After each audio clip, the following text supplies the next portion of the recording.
7 mars 2026, une belle page de fraternité et de cohésion sociale s'est écrite entre deux communes voisines de Kinshasa, Kisenso et Matete, placées sous le signe du sport, de la solidarité et du vivre ensemble.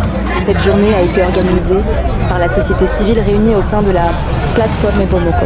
La rencontre s'est tenue sur le terrain Lubambo, dans le quartier Kimbu à Kisenso, où habitants, autorités et amateurs de football se sont réunis de 12h à 15h pour assister au match opposant Kisenso Bomoko à Matete Bomoko. Cette activité s'inscrivait dans le cadre du 3e anniversaire de la SBL, Kisenso Bomoko.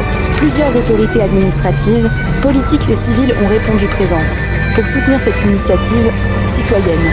Parmi elles figurait le bourgmestre de Kisenso, Godé Achouel-Okel, qui a salué cette activité comme un exemple d'engagement communautaire et de promotion de la jeunesse. Le président du conseil communal, Edo Katenda, accompagné des conseillers communaux Ferdan Tubajiki, Guy Luvivilla, Aristote Kadila et Patti Panzou, a également pris part à cette fête sportive.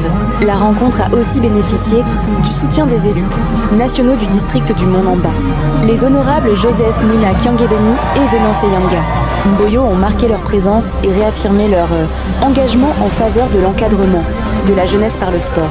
Dans un geste d'encouragement, chaque équipe a reçu une enveloppe de $500 américains ainsi qu'une somme de 300 francs congolais, offerte par les deux élus. Sur le terrain, la première mi-temps s'est soldée par un score de 1-0 en faveur de Matete Bomoko.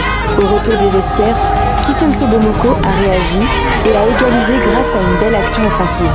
Matete Bomoko a ensuite repris l'avantage sur pénalty, mais à 10 minutes de la fin, Kisenso Bomoko a également obtenu un pénalty qui a permis d'égaliser. Score final 2-2, un résultat qui reflète l'esprit de fraternité et d'équité de la journée. Au-delà du football, cette rencontre a surtout permis de rapprocher les populations de Kisenso et de Matete. Après le match, joueurs, supporters et invités ont partagé un moment convivial autour de rafraîchissement et de collation. L'activité a aussi été l'occasion d'adresser un message de reconnaissance aux femmes du monde entier à l'approche de la journée internationale des droits des femmes. Citation du jour: le sport unit les communautés, renforce la fraternité et construit les ponts d'une société plus solidaire. L'événement a été couvert par Nufa de Crir TV, engagée dans la promotion des initiatives citoyennes, scientifiques, éducatives et spirituelles. Contact Plasma Sevoturjk 992 711 694. Email Jonathan Nufa de Critis@gmail.com. Nufa de Crir TV, éduquer, informer, transformer.